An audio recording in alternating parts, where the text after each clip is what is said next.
Welcome to another Yami RPG Editor tutorial. Today we're going to go over animations, how to make them, and how to assign them to actors.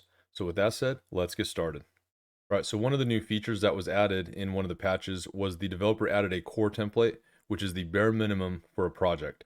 We're going to use just the normal template, just so that we have more assets to mess with and to give examples for. Alright, so first let's just get some grounding about where these animations go and how to create them. So first I'm going to click on this orc right here, which is on the hierarchy right here. And you can see that there is a name, an actor, which he chose the orc one, which we can see down here under the actors folder. So we can see that if we click on this asset, we actually have a whole range of things that we can actually do. And one of them is the animation. So we can actually set the animation. If we click on this, you can see that there's actually 4 pre-made ones from the dev in this template. And he's selected the hero one. Now you can also see in the same area that there's an idle motion and a move motion that you set to the idle and the move motion setting. There's also some sprites down here, and if you click on them, you can see that it's saying actor and weapon, but there's only that, and it's showing that you can select different ones.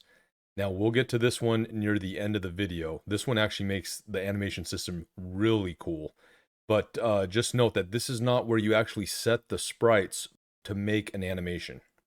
So to assign sprites, you actually have to create an animation. So in order to do this example completely, I'm going to create a new actor. We'll just call this new actor. And I'm going to create an animation to go with that actor. We'll just call this simply new animation. Now, hopefully by the end, you will understand that you don't necessarily always have to create a new animation, but let's just get started with these basics right now. So the first thing is that we're going to click on the new actor and we're going to assign it the new actor or the new animation that we just created. Now these could all be in its own folder. For instance, you could create your own folder and call this the new actor folder. And we could bring all of these into that new actor folder. And then we could have everything that is about this new actor in here. For instance, I could come and bring out the assets that I'm going to use. And for this animation, I want to just use this asset right here. We can see that I just drug this in. Hopefully you can see a little bit of it. But now I have everything associated with this new actor in here. Now I don't know if that's the best way to organize your project, but it's just one method. Okay, so now that we have the animation assigned, we have no motions yet to assign it to. So let's click into our animation tab here, and this is the area that we will start to create animations. So over in the motions here, we can right click and say insert, and we can scroll down here. This is just basically enums that are created. You can change these in the project settings. I'll show you after we assign this first one here, but you can go down here to actor motions and you can see that there's one called idle. So that's the first one that we want to make. We're going to hit OK and it creates an idle. Now again, if you wanted to change that, you can go to the enumerations and you could go down here to motions and you could create a string and it would create a new motion under this area that could be used for your enum checks. All right.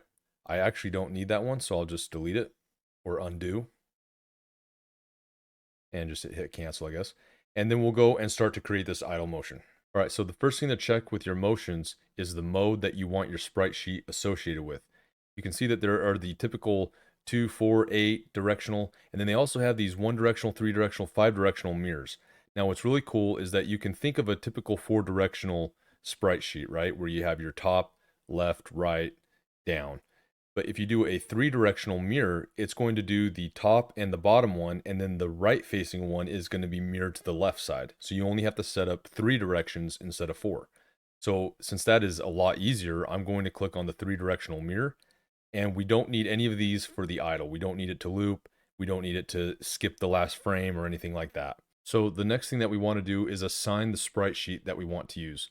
And so what we're going to do is we're going to click on this little settings tab here, and we're going to bring down these sprites, and this is where we're actually going to add the sprites that we're going to use. You can add as many as you want.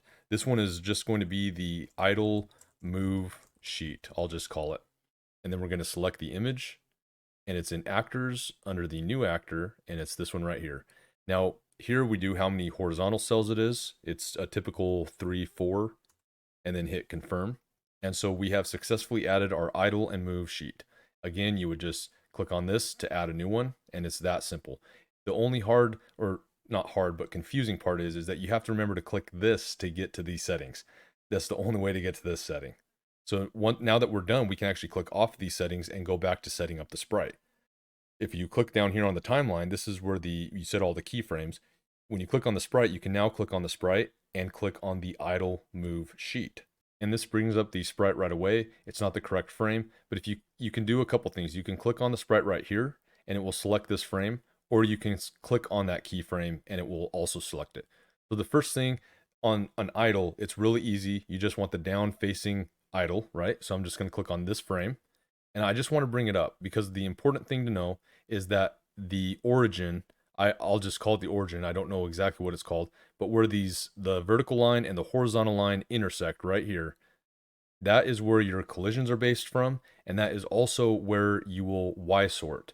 And so on a type view game like this, you're going to want the feet about in that area. So you can bring it up. I could probably just bring it up even more like this. And just remember that it's a -10. You can see the actual offset right here. So I'll just copy this right here because we will be having to set up each direction. So that is a simple idle down.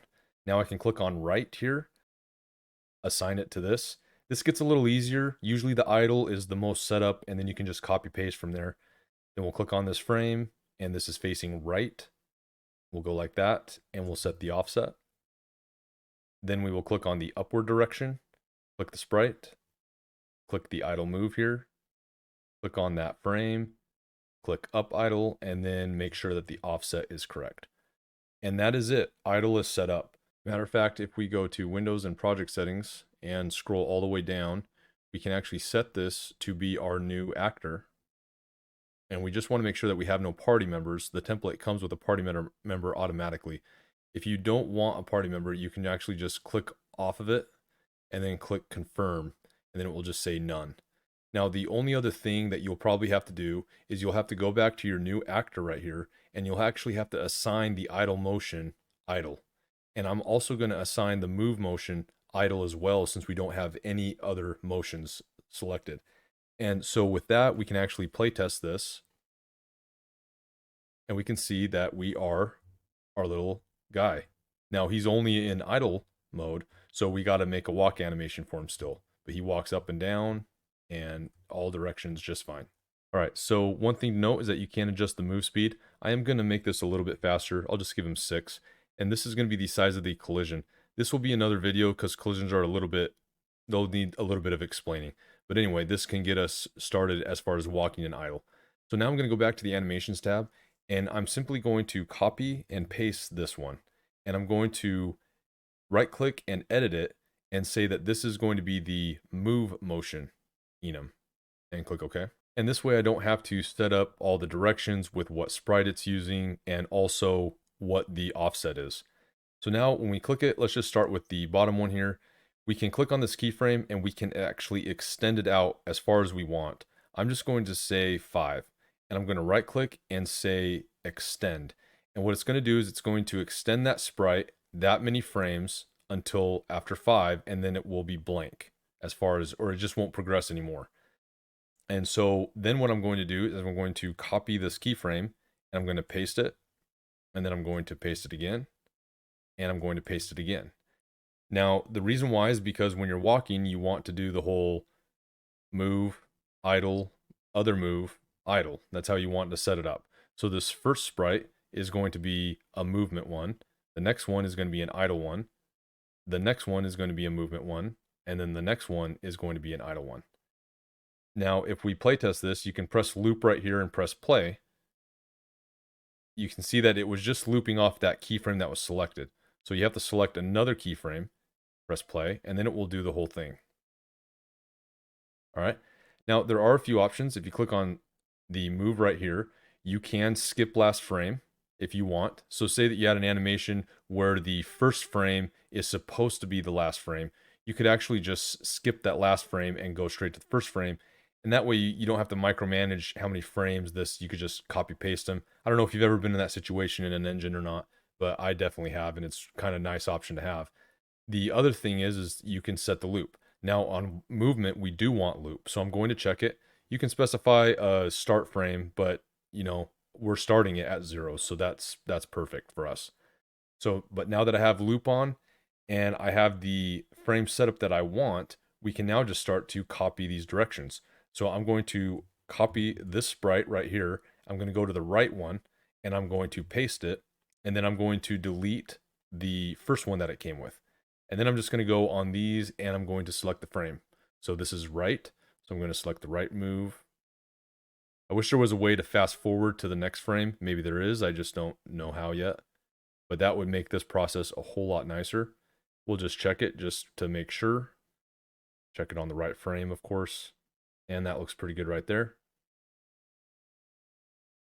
And then once again, I'm just going to paste it since it was already copied. And I believe you can just delete this. Let's see. Yep, you can. Just hit delete to delete it.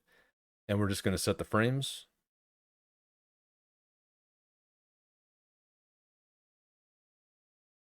And that should be it. So now if we go to the directory, go to our new actor, or we could do this in overworld too, just so you know. We can set the one to move now. And if we playtest, this will now play the walking animation as we go. Awesome. All right, so now let's go to something really cool here. Remember how I said when you create a new actor, you might not always have to create a new animation with it. And this is where this gets really cool, is in the sprites here, this is where you can specify that you want to use this animation, but you want to use these particular sprites. So if you notice, this animation is set up using this sprite sheet. But let's say that you have another actor or yourself that wants a whole new sprite sheet. Without having to create a new animation, you can simply add the new sprite sheet. So let's say that instead of that green goblin thing, I want to be, I don't know, this thing right here. I don't even know what that is, but it came with a pack. So let's just do that one. So I could click on new character and I can click on sprites and I can say, you know what? I want the idle and move sheet on this actor to now be assets, actors, new actor. Here we go. And the character 01 or 011, and I'll hit confirm. Now, what is so interesting is that even though this animation is set up for the green guy, we will start playing the white guy when we playtest. So you can actually have animation sheets that take over an animation. Now, let me show you where this does work and doesn't work. The reason why this works with this particular animation is because the sprite sheets are exactly the same. They mirror each other basically. The only difference is that they just look different. So you can see how this could be a powerful tool. Let's just say you want another actor. You will just assign it that new animation style, but you're just going to click on a sprite sheet and then you're going to click on which sprite sheet you actually want it to be. It's actually really cool. Okay, so real quick, let's jump back into the animation tab. And I just want to show you a few more options that we have available. For instance, I'm going to insert and I'm just going to do an attack, just a normal attack. We need to set it up as a 3-directional mirror, just like we had it. If you don't see those arrows, make sure that you click on this one. It's not a loop because we just want to attack and be done. And I'm only going to do on the right side here. So I need to add the sprite there as well. And then we'll just select the right side, except for we want it to attack with one of the moving animations. Now, we have some options here. We can create a joint, we can create another sprite, and we can create a particle. So if we create a sprite here, we can actually go to, and actually what we would need to do is we would need to add a weapon. So we could just say weapon, and then we would assign a weapon. Now there's some weapons in here, right here. So let's just give it this mallet, right? And we'll just say it's a 1x1 because that's what it is, and we'll hit confirm.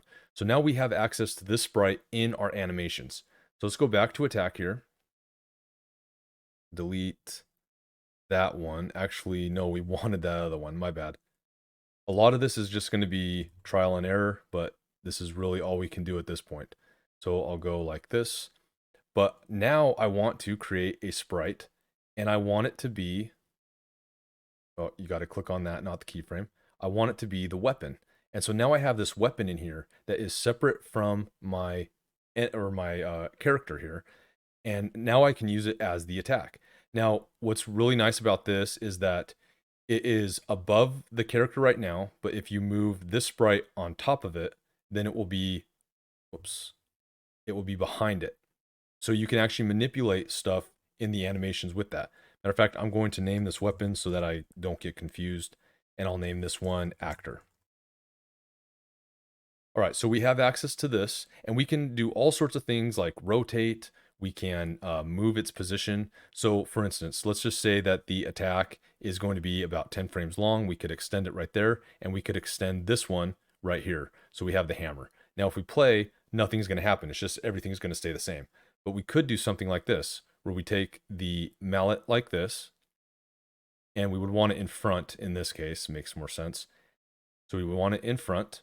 And then we could say that by the end here, we would actually give this a new frame. And we would say that this one, oh, whoops, I gave it to the wrong one. Here we go. Okay. Hopefully you can follow this. We're going to rotate this by 90 degrees. And then we're going to move it right here as well. And so now if we playtest this, we can see that the mallet is going to do something weird like this. There's a way to get around this though. We can actually right or click on this weapon keyframe and say that there's an ease to it. Let's just ease out, for example. And you have all these presets right here. You can now click it and it will move and it will apply its own easing. Now, it was really hard for me to get a specific point to where that hammer was going to go down on. And so another option that we have here, let's just delete these ones that we have and let's get rid of the easing. The other option is we can actually create a joint. And so this joint right here just creates just like that. And let's just say that I want it on this hand right here. What we can do is we can put the weapon on the joint. So the joint becomes a parent. Now, this isn't going to work, or yeah, sorry, this is going to work. But if you try to move the joint, it's going to move the hammer. So it's basically the hammer is a child of this joint right now. But if we click on the weapon, we can move it to this joint. And all we got to do is go like this now and set it. And then we'll do the movements with the joint. And so we got to make sure that we have a frame here. But what we're going to do is we're going to make sure that this frame is going to be rotated in the 90 degree that we wanted.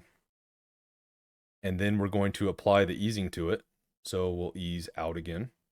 And then now if we playtest this, it goes smooth and it goes from an actual joint. I didn't have to worry about the position or anything like that. All right. Now we'll go over attacking inputs and stuff like this on another video, but I just wanted to show you how to do this. You can do this with position, rotation, scale, opacity, all this stuff. You can do each direction separately so that one might have this. You could have a jump attack like this. So many options. And so the last thing that I'll close on is that just remember that once we added that weapon right here under weapon, we can now go to the actor here and we can now specify a weapon type. And we can say that this weapon for this person is going to be something else than the hammer. So that is how this section of sprites work. So hopefully this video was helpful. If you have any questions, comments below. Steam forums will get you figured out. With that said, I'll see you at the next video.